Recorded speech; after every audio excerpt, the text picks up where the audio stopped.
screen good for you to see? That's fine, yeah. How's it sound? Good, sounds good. What's the date today? 16th. Okay. You ready? Yep. We live? Yep. We are? Yep. Hello. Hello everybody and welcome to the Best Practice VIP sessions. Today is Friday the 16th of March and we're going to go through some questions and answers for you guys today. We're going to look at what's come out this week. I've got ISO 45001, the brand new standard. I've got it fresh, hot off the printer, so we can talk about that if you've got questions. I don't want to spend too much more time on ISO 45001 for fear of everybody overdoing it. It is obviously quite a popular topic out in the industry, and I've been talking about it for about a year, and to be honest, I'm almost sick of it. So I will just talk about what's really important for you to focus on, and you can come back to this video. So I'm going to talk about the most important thing in ISO 45001, and that's the only thing that you need to worry about. I'm going to give that away for free today. If you want to engage with us more and drill down and dig a bit deeper, send me a message. So today we will talk about the most important thing in ISO 45001, then we're going to get on with life, and we're going to go back to normal business because it's out, it's a standard that you can purchase, and so that's our plan for today. A little bit of housekeeping for everybody. Obviously the YouTube live stream gets recorded, so if you're watching this after we've been live, you're seeing the recording. And it is something that later on our YouTube channel, the video will be live once or available, sorry, once we've finished, and the link will be there that you can share with your colleagues and anyone you want to. I need your help, and I would really appreciate some support we're trying to get our message out there into the marketplace, you know, some of the critical stuff. We give lots of information away for free, and I'm trying to improve the quality of that information that we give away for free. And I would also like your help to share it with as many people as possible. So if you like something that you hear in this presentation, if while I'm speaking you start thinking about one of your work colleagues or one of your friends or someone who needs to hear about this message or see this message, so as you're listening to me talk, if there's someone that should have been here watching, you want them to watch, you want them to listen, please email them the link, like copy the YouTube video link, email or text or share it or tag them in it, whatever that needs to be. So that they get to see the message, because that's what I'm really passionate about, helping to make businesses more efficient, more profitable, more sustainable, safer, more environmentally friendly, and more secure, if you like. So they're fun places to live, work, and buy from. Live in, work in, buy from. So that's what Best Practice is all about. Quick shout out to our business coaching unit called Next Practice. I'm going to be talking more about Next Practice over the next couple of weeks and what they're doing. They're doing lots of great stuff via Skype. So if you'd like to spend some quality time with one of our technical people or one of our business coaches, they can help you with leadership and influence and the soft skills that you need to be successful and effective with the management systems that you're working with to be a better leader. I'm going to talk about some of those soft skills today. I've got a really hot tip for you guys, so I'm really grateful for the time and for you coming live with us. So I'm going to show you one of the really cool things that I use as a leader. I'm still a human and I still make mistakes, and I know I'm not perfect, but I do really try very hard to be continually growing and developing. And I'm going to show you a couple of things that I'm working on and that I use here in this business, and we'll talk about where they fit into the standard. So we're going to come to, first and foremost, I'm going to just quickly talk about ISO 45001. I'm only going to hang around for about 30 minutes today. I don't want to take up too much of your time, but what I am committed to doing is answering your questions. So if you're watching live on YouTube, please use the comments box. And the reason why we've got Jack here is so that you can see that Jack exists. And Jack is looking after our control panel. So this beautiful piece of equipment that's right here is our Big Apple Mac that runs the whole back end of what you guys are seeing, and obviously this is the handsome man that helps me, does all of our editing, does our shooting, keeps me organised, keeps me in line, makes me look good and puts the beautiful music and editing together that motivates you guys with videos. So that's Jack. That's what he looks like. And there's a joke here in the office. We call him Phil or Phil Ming. So so if you want to tag him, that's what it's all about. So and obviously you can see the great best practice crew we wanted to show you today, who's here and who makes this engine room run. So that's why we flipped the studio around today, so you can see what's going on in the background. So these guys out here, you can talk to them. If you've ever got a question, you can always comment, and we show in these VIP videos the inbox. So YouTube gives us an inbox. You can always comment on a YouTube video, but we probably only check that about every sort of 6 to 8 hours. It's not something that we're looking at instantaneously. The thing that we look at instantaneously is the live chat. So when this office is manned, there's a live chat function on our website, both of our websites in fact. So the Training Academy website and the Best Practice Certification website. So you can jump on the website, maybe quickly Jack can show you what happens. Let's just go to Best Practice Certification. Let's go to the Best Practice Certification site. So we've got a screen here that we're going to show you guys. So if you jump on our website, Best Practice Certification, so our team can see this, can they, right now? See that? But we're just going to show you this. Let's fire that across 1 second. We're going to punch that across to you guys. So if you see that need help button question down there in the corner and you hit start chat, if you start chat and you say, hi guys, just say, hey guys, wave for the camera. So this message is going through to our team here, and I'll jump up and see who gets it. There we go, Beck's waving. So they're there to answer your questions. So Beck's there, there's Beck. Where is she? She's just here. This is Beck here. So she's answering questions. She's available if you've got a technical question. If she can't answer it, she can get you a response really quickly. So that gets you in contact with us instantly. And so that can help you with roadblocks or any information you need or questions you've got, and you can reach out to us and we can help you. Okay, let's get into 45001. So I want to answer any questions you guys might have. So hit the comments box next to the live stream on YouTube. Jack's monitoring that. So there's a spot there on the side. You can post comments. Say hi, let me know that you're here and that you're watching. So post a comment there and I'll give you a shout out in the video. Okay, let's talk about the most important thing in ISO 45001. Okay, it is section 0.3. Section 0.3 of ISO 45001 in the context of International Management System standards.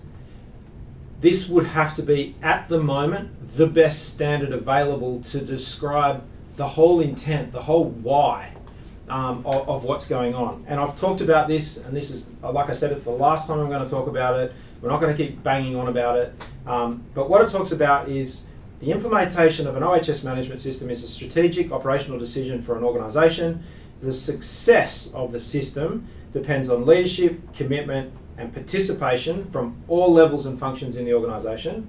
So that's the success. A successful system, you will have a successful system when you have participation from all levels and functions in the organisation.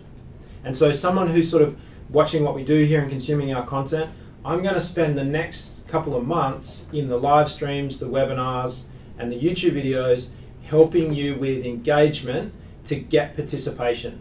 So we're going to worry less about the academics and the technical part of identifying hazards or customer requirements or environmental aspects and impacts. I'll still talk about that stuff, but there is tons of that great stuff in our YouTube channel already. I probably could do a bit more on OH&S in terms of hazard identification, risk assessment, and I'll do a bit more, in that sort of technical part to help people.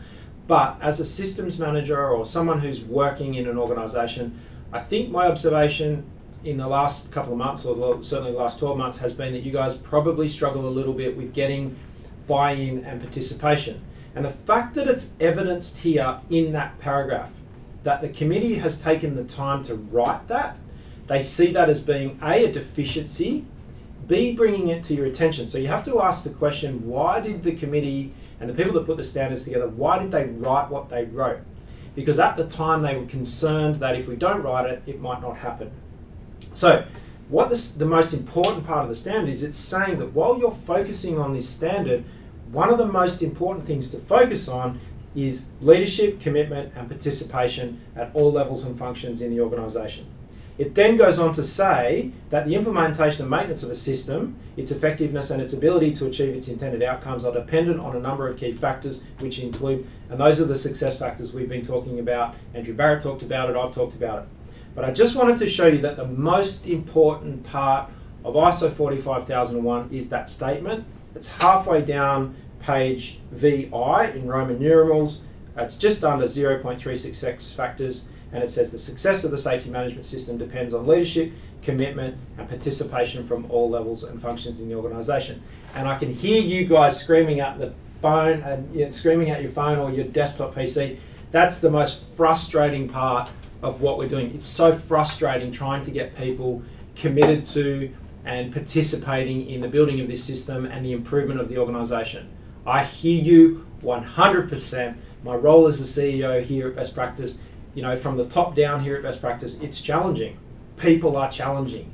Moving the herd or moving the flock of people, it's challenging. And so what I thought it'd be really cool to do was to say, okay, well, identify that's the most important part. The rest of the standard, here in Australia we've had AS 4801. There's not a significant difference in the standard and how it's been structured between AS 4801. If you've been working with ISO 14001, the Environmental Management System Standard, that first came out in 1996. The structure is in principle, the structure and intent of the standard is the same. So you could have been using OSHAS 18001 or ISO 14001, those standards over the last 10 years, well certainly since 1996, 12 years, 96, 2006, 2016, sorry, that would be 22 years. I'm losing track of time. And so the principal intent hasn't really changed. And people are getting all caught up in what do I need to do to change and transfer. I can honestly say that if you can focus on the success factors and the intent of the standard, everything else will fall into place. I'd like to encourage you to push back on people. If you've got external auditors or external assessors or people who are worrying about policies and procedures and versions and numbering and where the documents and policies are, please push back on them, because that's not the intent. The intent is to have top management, leadership, commitment, responsibilities and accountability fleshed out. Top management development, leading and promoting a culture in the organisation, communication, consultation and participation of workers, allocation of necessary resources, having policies that are compatible with the business plan. Do you have a business plan? Do you have access to the business plan? There's a big gap. The safety system and the quality system, environment system are often a big gap, and it's a difficult gap to bridge between the business plan and what's going on. Effective processes for identifying hazards, controlling risks, continual performance evaluation, integration of OHS management system, and objectives and targets. So what I thought I would do is draw two soft skill things together. I'm not perfect, but I just wanted to show you my way of bringing things together. So what Jack's going to show you is some of the secret sauce that we use here at Best Practice. Okay, the book of the week, and I'm going to thread through, what am I reading, if you like. This is a what have I read. So question to the audience, have you guys, just comment below or comment beside on the video, just let me know if you've read or if you've heard of Gary Chapman's 5 love languages. So just type a comment next to the video so we can see who's watching and who's listening. But Gary Chapman wrote a book a number of years ago called The 5 Love Languages. It talks about, it's a relationship book, words of affirmation, so comments and compliments, acts of service, gifts, quality time, and touch. And so what I can do is right now I'm spending some quality time with Jack, and I can say, Jack, touch, you're a really good bloke. And so I've just used 3 love languages, but he might actually say, no, and he was joking before, his love language is cash. I don't have any cash. Here's my credit card. From your perspective, how does that make you feel? when I say you're doing a great job, absolutely fantastic, and I really appreciate everything you're doing. It lets me know that I'm on the right track. Yeah, that's right. And so I think, you know, what we do here at Best Practice is we ask people, and this particular book, so sorry, I've got off track. With the 5 love languages, Gary Chapman identified that in relationships, you know, people feel one of those love languages and they speak one of those love languages. And I've spoken about that before on our YouTube channel, probably not for some time. But what we do here at Best Practice is it's my intention that I have great connections with my people. And that's my, you know, we talk about success factors in 45,001. That's my leadership commitment and measurement of effectiveness of the ability of, you know, the effectiveness of my leadership. So what is happening is I'm trying, as a leader, I am really passionate about having great connections with my people. I know that I'm probably not as emotionally intelligent as I should be, and good quality emotional intelligence and implementation of actions to support that as a leader is really critical. And I can say that if you're frustrated and if you're seeing that it's hard to get people engaged, what are you doing to improve your skills of influence?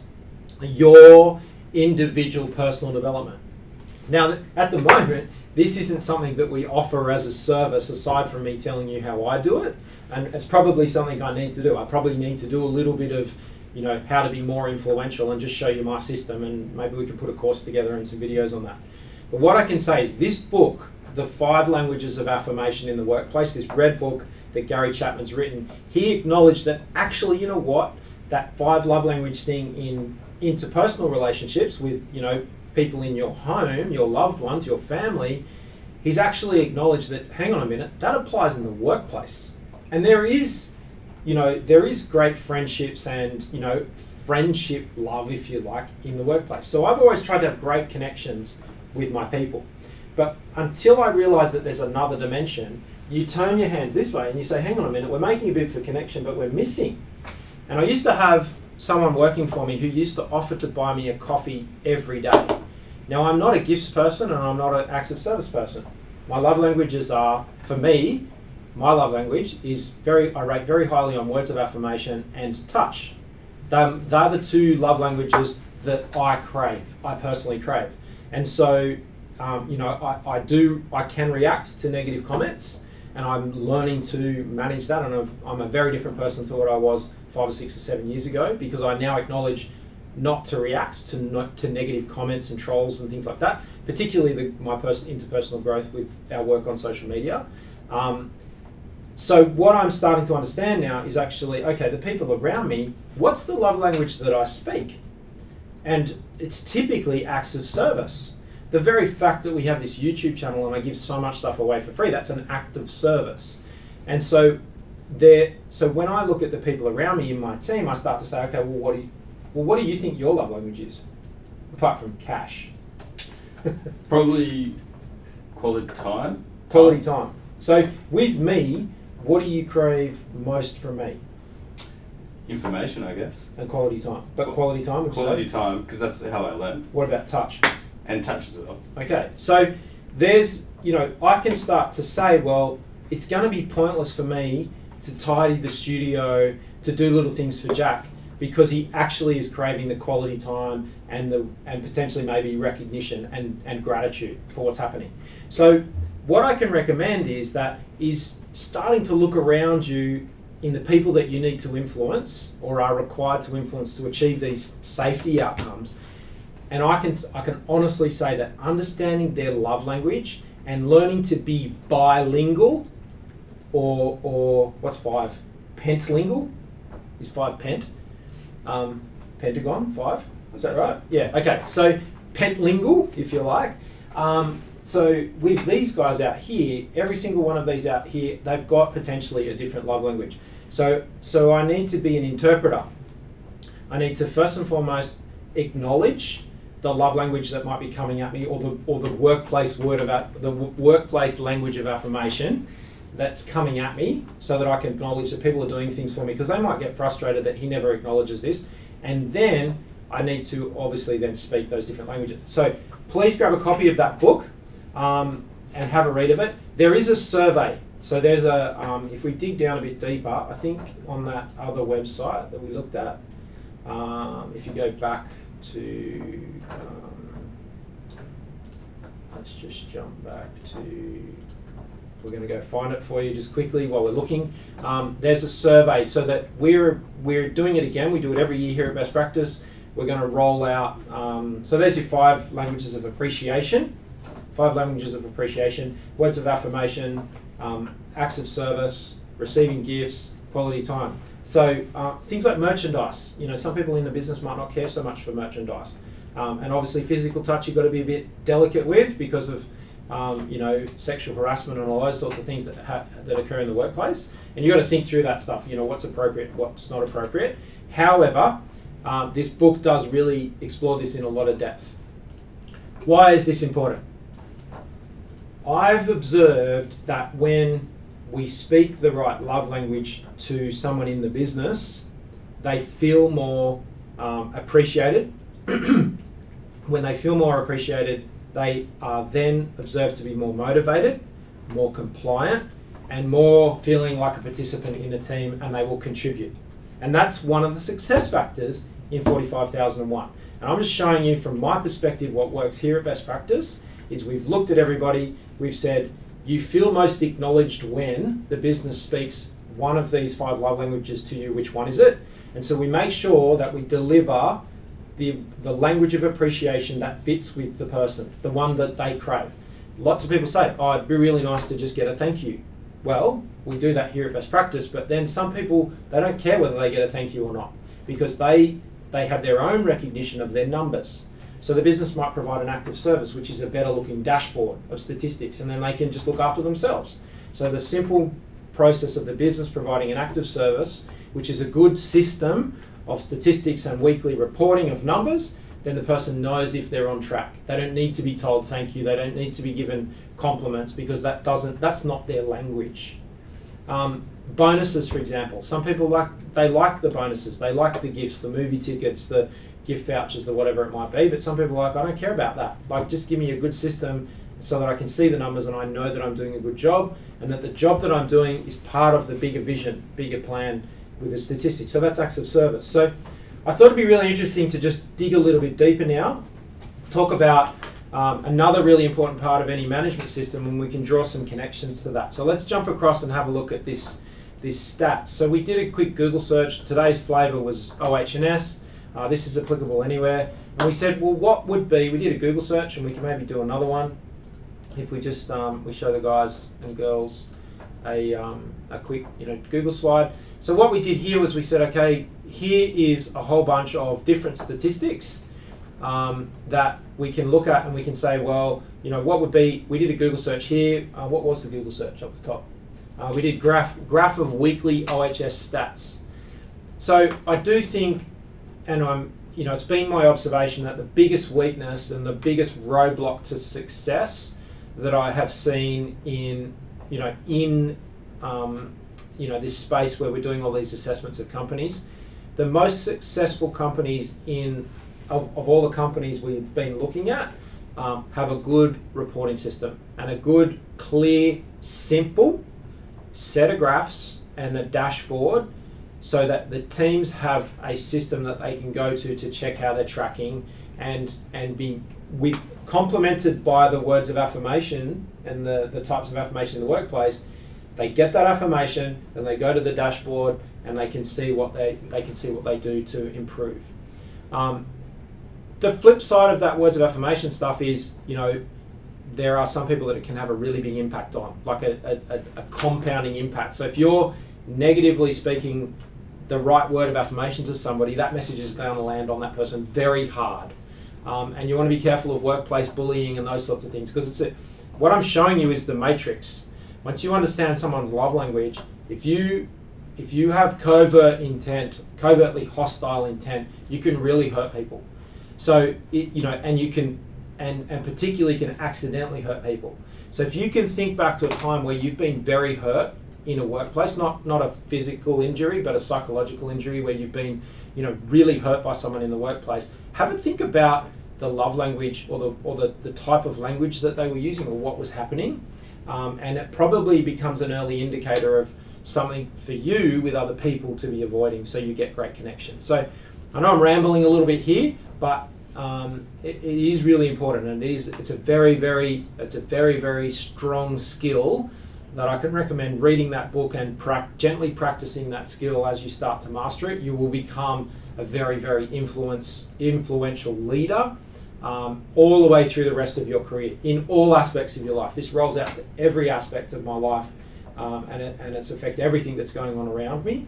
And it is something that I do so that I can have great connections with every single person that I meet. It's fantastic. So, if you want to comment beside the video and tell me what your love language is, then I can have a greater connection with you as well. So let's go back to statistics. We did a quick search, graph of weekly OHS stats. I wanted to show you how we would do a search and we would get inspiration to identify what a great set of numbers would be. You change the words in the search, you get a different result. So you can get a bit of an indication of what other people's dashboards look like. We talked last week about what book we were reading, which was Steal Like an Artist. That book's here now in the office. We've been reading it, and it's got some great stuff in it. So we'll get through that. And we'll maybe do a book review on the full book for everybody. But it's called Steal Like an Artist. We talked about that last week. But what the intent here is that there is some great ideas, and you can use those ideas for inspiration. And I think what Steal Like an Artist is actually implying is that go look at other people and look at what other people are doing, so that you don't reinvent the wheel, because it costs a lot of money to invent something, and you can build on it, and you can see what's good and what's not good and what's been good and what could be improved.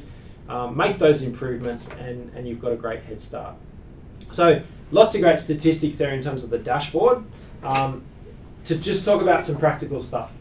This business here, best practice, is quite low risk. I've been quite challenged by what we should do with our OH&S reporting and our monitoring and measurement, and that is section 9 of ISO 45001. It talks about the organisation shall establish, implement and maintain a process or processes for monitoring and measurement, analysis and performance evaluation. So how are you doing your performance evaluation of the business? Not performance evaluations of people, the business. How's the business going? How's the business going with customers? What's generally the current opinion of all of your customers of how good you are? Would they refer you to someone else? Do they like what you're doing? Would they buy from you again? What's your level of performance, your current performance in safety, in OH&S? How are you going? So, and what does that look like at different levels and functions in the organisation? How's your environmental performance? How's your data security performance? Those are the sorts of things, like how are you tracking? What things do you think, what has happened? Could it happen again? So what things went wrong that affected your performance? Could it happen again? What are you doing to prevent it? And that's that risk-based thinking that all of these management system standards are starting to talk about.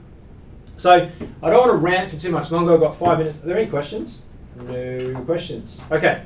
No questions, no comments on YouTube at this stage.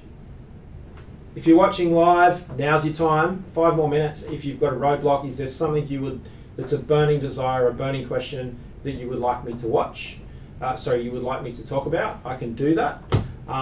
Jack's got the plan, do, check, act cycle up there. That's the foundation for most of the management system standards and the cycle of continual improvement. So that's something to consider when you're developing this. We've talked about plan, do, check, act. The checking and the acting is that's your performance evaluation that we've been talking about. Okay, any questions? We had a question over the week around what would be the best external auditor course to do, ISO 45001 or OHS 18001. This standard, ISO 45001, is now the international standard for safety. I like the fact that it's occupational health and safety. I think Australia's gone a little bit off the rails calling it workplace health and safety. It talks about occupational health and safety requirements. I did spot something in this standard yesterday that I hadn't seen before, which is an organisation is responsible for the occupational health and safety of workers and others who can be affected by its activities. there's an implied component to that sentence, which is around public liability. That we might explore that a little bit further. The sort of intent is that it covers suppliers, subcontractors, people involved in the organisation, but it could involve customers, like where your product or service could affect the safety of your customers or end users. So, this is a system. It's a risk management system, and so this can be used. It's a fantastic little section there that says that this could be ISO 45001 at this stage could be the international standard for the management of public liability. So there's something that I'm going to look into further. I just spotted it yesterday and went, oh, hang on a minute, there's an implied intent there that we could be talking about that. So I'm not a lawyer. These are standards. It's about business improvement. It's about management of risk. So it's a risk management standard. It's fantastic. It's the best international standard at this stage. No reason why, if you guys are clever, you're very informed. That's why I appreciate that you come to our channel to watch what we're doing. And so have a think about how you would use ISO 45001 to manage a quality management system. Okay, I'm going to wrap it up if there's no questions from anybody. We've got a huge day here at Best Practice. How many people have we got live? Okay, so you guys that are watching, now's the time. If you're not confident or comfortable to ask questions in the comments there on the side on YouTube, get me on LinkedIn. So if you're following me or if you found me on LinkedIn, look for @KobiSimmet. That's my picture and that's my profile, @KobiSimmet. And you can send me an email or send me a connection request. If you'd like to connect with me, my email address is for LinkedIn is kobi@simat.com.au. So my first name, kobi@simat.com.au. I'm not going to write it down anywhere because then we get spammed. But if you're listening, it's Kobi, K-O-B-I, my first name, @simat, my last name, .com.au. That's the email address that you use to send me an invitation on LinkedIn. And you can send me an invite or an email. So if you'd like any questions, I'm hanging around for the next hour. My coffee is still warm, so I'm going to sit here with Jack in the studio. We're going to do a few things, but now's the time. If you'd like to send me a message on LinkedIn, send me a message and say hi. Tell me what you liked about the VIP session. Tell me what you would like me to improve. I really want to be answering your questions. Like I rack my brain every week. How can I help you guys? What might be a challenge? I look at our clients, I look at our business, I look at who we're interacting with, and I try to come up with things to talk to you guys about that address those things. But I am here for you guys. I want to help you guys. I'm really passionate about that. I want to see you guys succeed. And also I'd love to hear if something that that I've recommended or I've talked about that you've gone and used, I'd love to hear how it worked. Did it work? Didn't it work? Was it too hard? That sort of stuff. So most important thing in ISO 45001 is that paragraph there that talks about we're talking about where was it again? We're talking about fulfilling our requirements and addressing that leadership commitment element. So have a look at that in section 0.3 where it says depends on leadership commitment participation. We're using the 5 languages of affirmation in the workplace to get better engagement and have our team feel more fulfilled, manage our culture. 45001 does talk about culture, and I think we're going to be taking some of these principles and looking at how we use and improve culture in the workplace. So this standard touches on public liability, touches on culture, touches on psychological stress in the workplace, which is, that's related to culture. So it does deal with physical hazards and risks, and it does deal with psychological hazards and risks. And that's, we do a lot of work here at Best Practice on culture. So have a think about that. So that would be the application of this standard, and have a real good think about leadership commitment and participation and how you, as a principal person that might be interested in that area, in any of your systems, like whether it's your quality system, how can you improve participation, leadership commitment in your environment system, in your data security system. So I feel that there's an opportunity for you guys on a personal note to be better influencers and think about, you could do a Google search, how to be a more interesting person. Interesting people are influential. Influential people more efficiently get their outcomes. So working on your skills of influence and leadership is meaning that you're going to put less effort. There'll be less frustration, with what you need to do here to help your company, your organisation, to improve your performance and implement that system. So have a think about what you could do this week. If you want some more tips and tricks from me, just send me a message on LinkedIn and I'll give you a hand. That's it. That's a wrap. So that's half an hour. We've got a question. Sorry, we've got a question. Hello. Clarify the required scope definition, physical, geographical systems. Okay. Yes, I can do that. Hello, Homayoun. So scope, that's a really interesting question, mate. The first thing is, in the context of us here in certification, we need to know, the standard talks about scope. Yes, of course, that's very important. But it comes to the question, where in the business, either in business units, teams, or sites, do you need to improve top management, leadership, commitment, responsibilities, and accountability? So these are the success factors. So asking the question, where geographically or in what part of the business are those success factors important?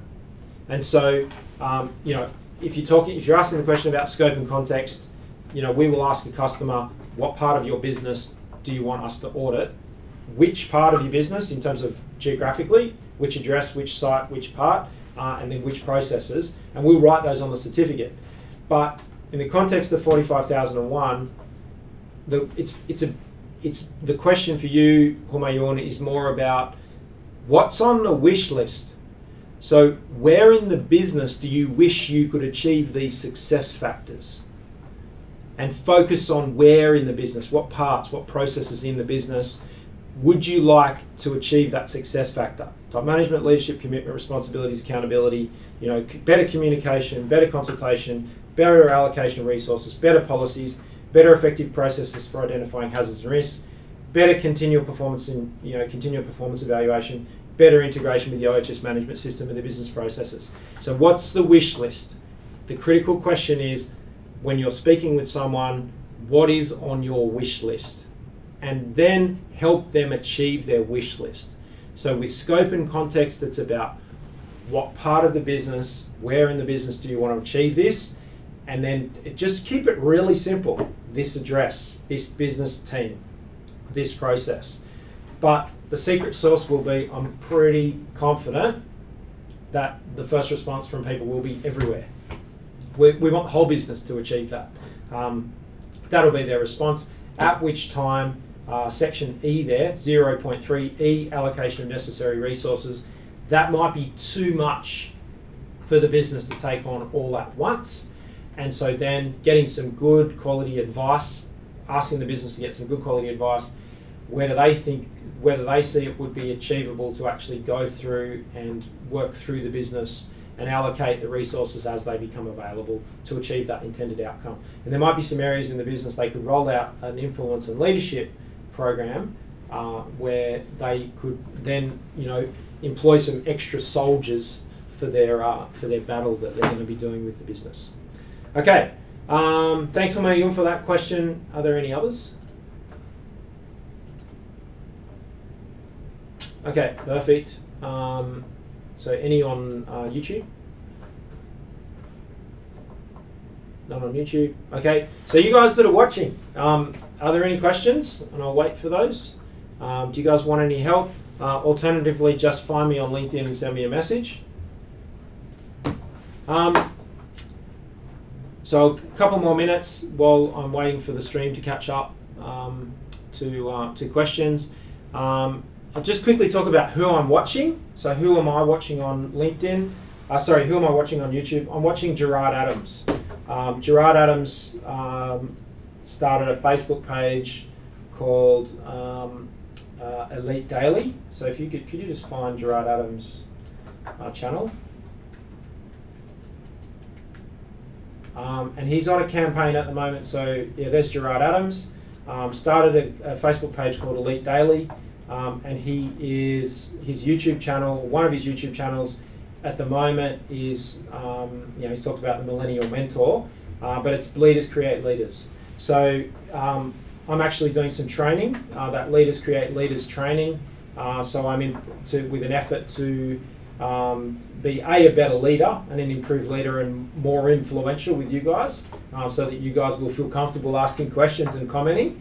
Happy for you to watch, and I hope it's entertaining and educational, but I do want you guys to engage so I can help you, and I'm only guessing how I can help you. So Gerard Adams, that's the leadership training. He's got a great course. I don't have anything to do with him. He's on the other side of the world. He's only ever sent me one message on Instagram. But I am participating in his Leaders Create Leaders training that he's got. So you'll see me starting to wear a Create hat, ball cap, and things like that. But he's got some fantastic stuff. It's only $240 for his course. I don't have any financial relationship with him. I'm just telling you what I'm watching, what I'm reading at the moment as I explore the universe. So I'm going to be working on that. I've got some other training courses I'm finishing. I've got lots of books that I'm reading at the moment, and obviously I'm trying to run a business too and make money to pay all the bills, which everybody's doing a great job of helping us with. So if you'd like to dig deeper into ISO 45001, we have a great training course available in our training academy. We go clause by clause through the standard, this sort of format in videos. You get our support, you can post comments, you get answers, and if you post comments and questions, in the forums as part of that course, we respond, but there's a whole bunch of videos. We have a great webinar series, and there's a great special on at the moment to buy a subscription, and you get every course. It's an absolute bargain. I think it's about $650, I think, for the Get Everything package at the moment. Now that might sound like a lot of money, but it's absolutely everything. I'm just looking at the website at the moment. On Jack's screen, certified issue 3. So there's issue 1 and issue 2. Certified issue 3 is being finalised at the moment. Lots of people working very hard, and then some of our other essentials courses. There's some gap analysis videos where we've got the free checklists you can download. There's some extra videos that go with those, and we've got a training induction course there. So we are just about to launch one-on-one time, so that'll be via Skype. We use Google Hangouts. If you don't have Google Hangouts, we'll use Skype. But we are about to launch online, face-to-face via Skype, where you can engage with any of our team. So that's coming. If you're interested in that, if you're interested in getting some support because you're somewhere else in the world and you'd like to spend some quality time, with getting some coaching and support for the development of your systems and your processes, what are auditors going to look at, what do we need to do, that sort of stuff. We're just about to launch that in our training academy, and that'll be purchasing a time on Skype, one-on-one, with us, and we'll be there. We'll have an agenda to help you, but also to help you with the challenges that you have on the day. So if you want some of that one-on-one support from us, because you're somewhere else in the world, then just send me a message on LinkedIn and I can talk you through that. But you'll see that turn up in the shop in the next couple of weeks. Okay, I'm going to call it there. I'm going to make myself available LinkedIn Messenger. So on LinkedIn Messenger or live chat to our website for the next little while or any time. But in the completion of this video, I'll make myself available if you've got any questions. Thanks very much for your time today. This has been Best Practice TV. If you've got something you'd like me to cover next Friday in the VIP sessions, send me a message. I'll make sure I answer it for you. We'll do the research that we need to do and we'll come back to you. In the meantime, keep improving every day. We'll see you next week, everybody. Thanks very much.